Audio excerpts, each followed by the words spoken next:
Mọi thứ chỉ là những thuyết. Big Bang cũng chỉ là một học thuyết. Lực hấp dẫn lý thuyết. Tương đối rộng hay tương đối hẹp gì thì tóm cái váy lại cũng chỉ là những học thuyết, theory, chứ không phải là sự thật, fact. Ngay cả cái lĩnh vực nghiên cứu tất thảy những thứ đó cũng chỉ được gọi là vật lý lý thuyết, theoretical physics. Thế thì những cái thuyết đó chắc gì đã đúng.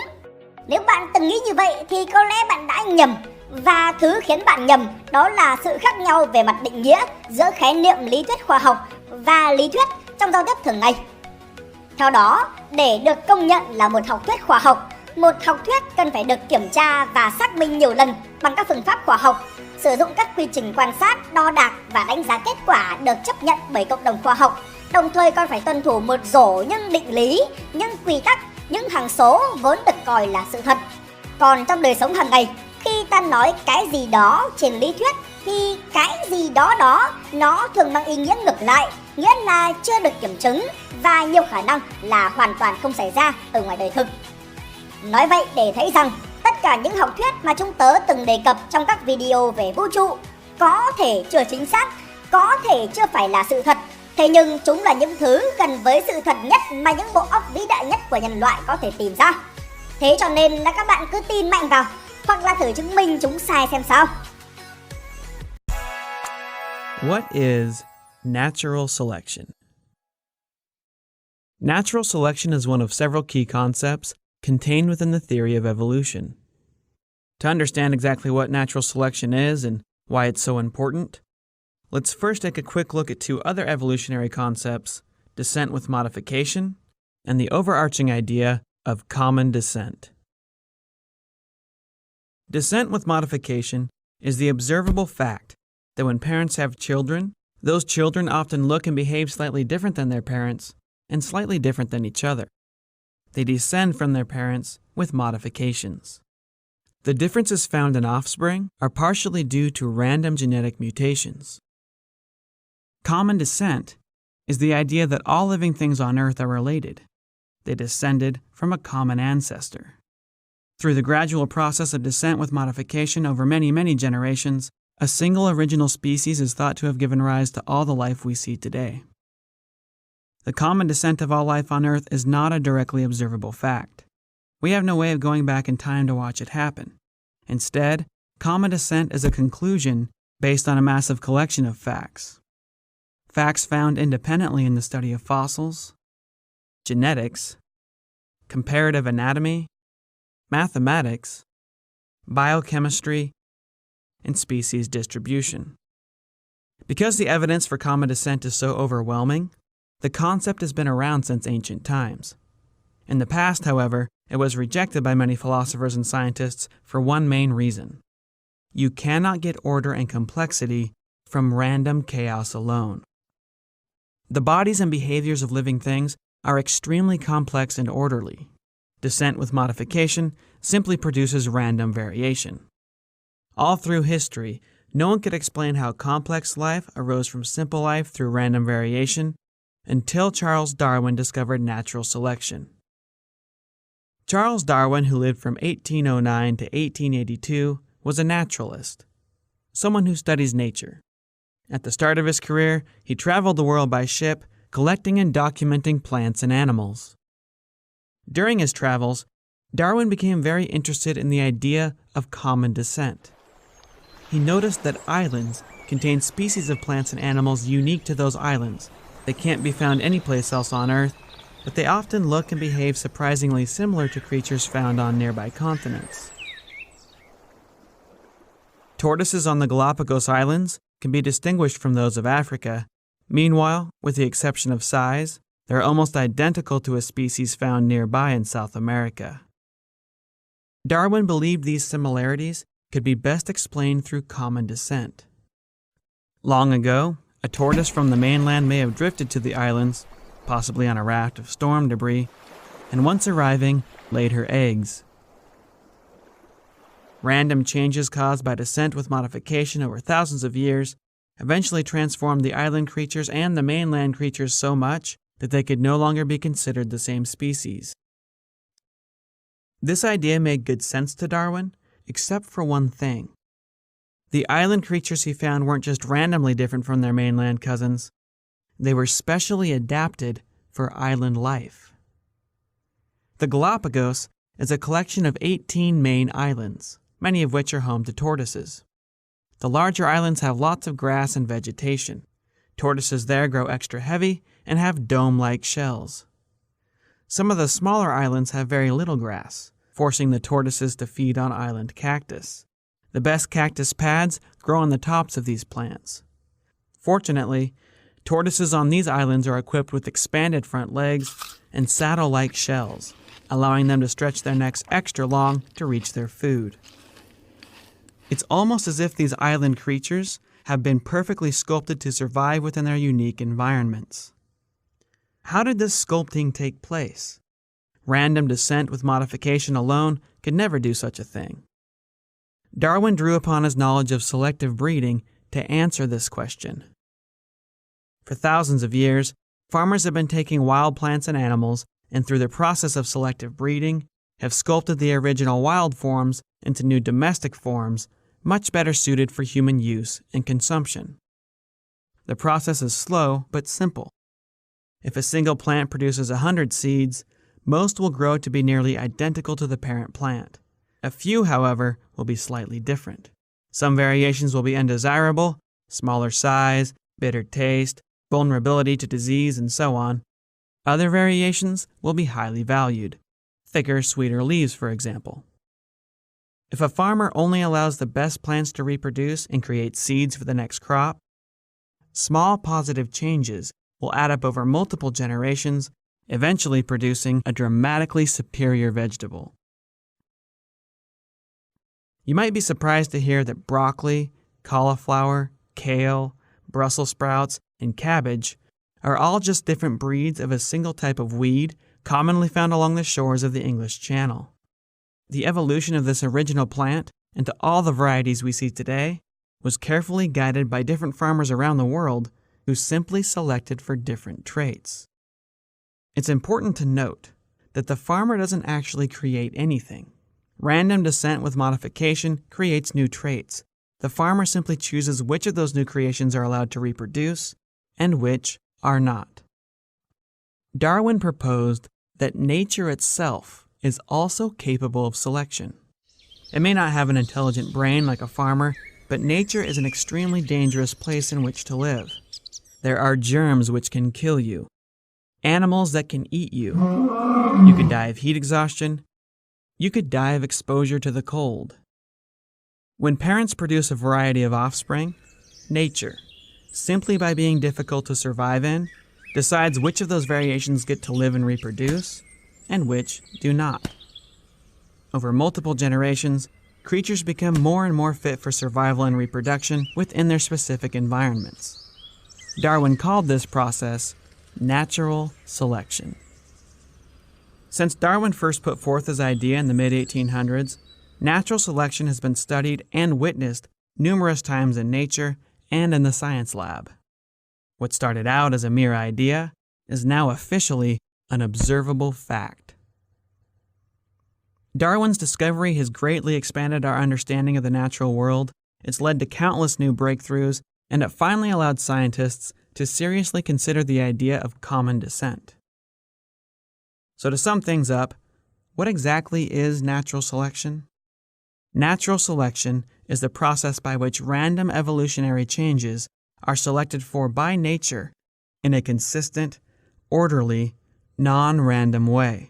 Through the process of descent with modification, new traits are randomly produced. Nature then carefully decides which of those new traits to keep. Positive changes add up over multiple generations. Negative traits are quickly discarded. Through this simple, ongoing process, nature, even though it does not have a thinking mind, is capable of producing incredibly complex and beautiful creations. I'm John Perry, and that's natural selection stated clearly.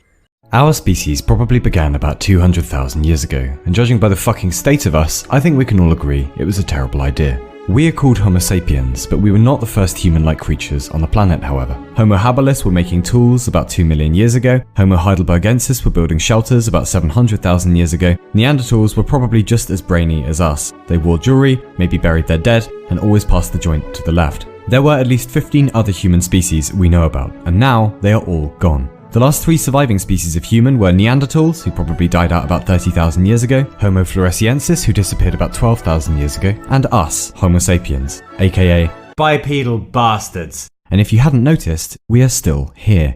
So where be dem other hominids, yo? Neanderthals, for example. Neanderthals were probably stronger than us, a bit taller, with a rather different skull, and a bigger brain. Then why are they gone?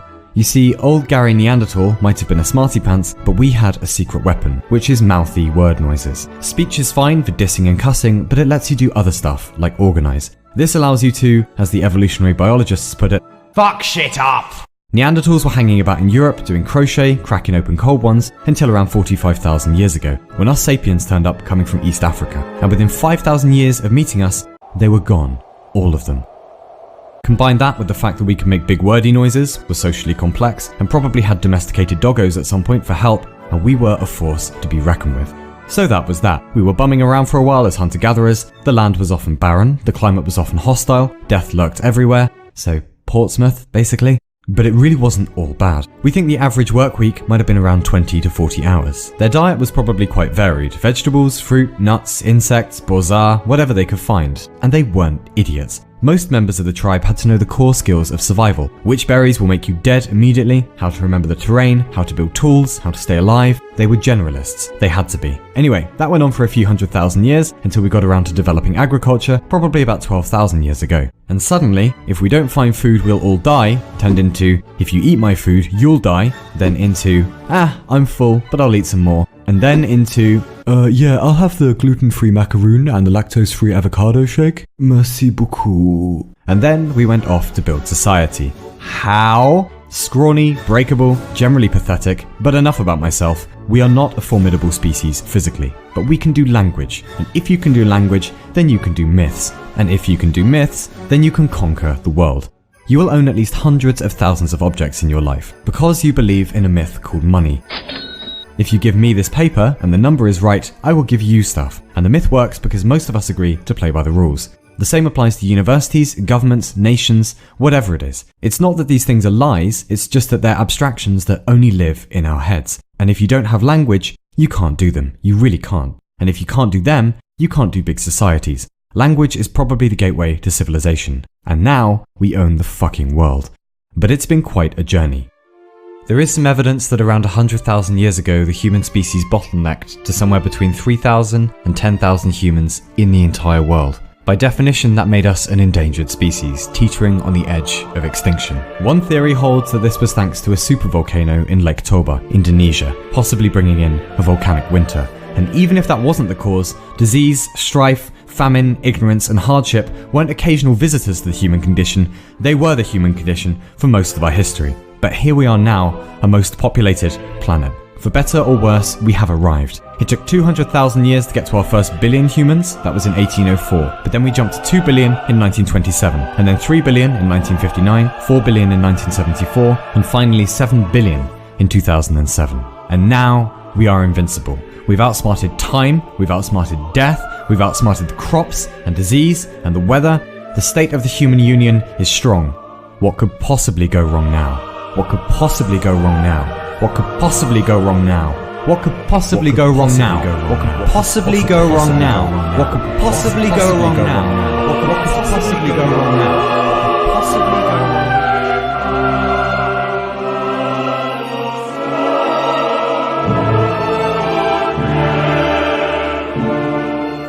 I met a traveller from an antique land who said 2 vast and trunkless legs of stone stand in the desert.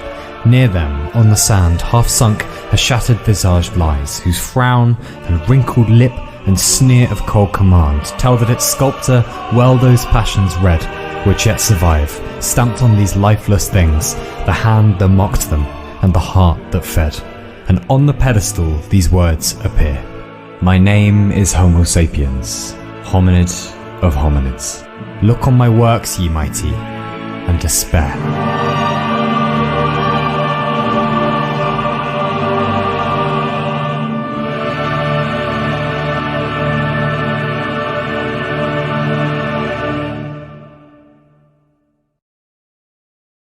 Well, then again. In 1977, a probe was launched into space called Voyager 1. 41 years later, Voyager 1 is travelling away from us at about 38,000 miles an hour and is now 13 billion miles distant. And aboard Voyager is a message from Jimmy Carter, the 39th President of the United States. And the message reads, "This is a present from a small, distant world. A token of our sounds, our science, our images, our music, our thoughts, and our feelings. We are attempting to survive our time so we may live into yours. We hope someday, having solved the problems we face, to join a community of galactic civilizations. This record represents our hope and our determination and our goodwill in a vast and awesome universe." And were we able to include just a few more lines in that message to tell our spacey friends a little more about ourselves and our deep history and our ambitions and our ancestors, just maybe we'd say that, wow, P.S. we think shit went down like this.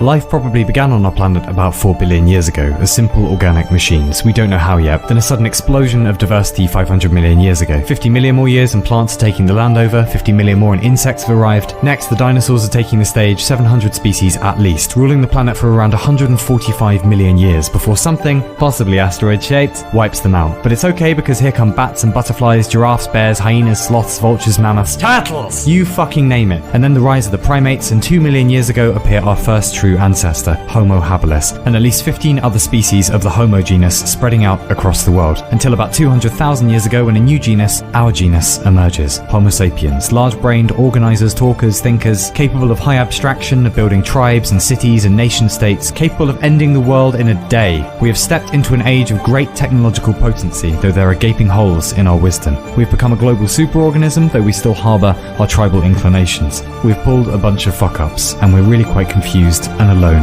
and frankly scared. But we hope to enjoy the privilege of being a semicolon in history, rather than a full stop. So on behalf of the 150 billion who came before us, and our human cousins who didn't make it, we just hope this message finds you well. And we hope, when you find us, thousands of years from now, that we are well too. In any case, please just write back. It's dark out here, and we're the last humans left.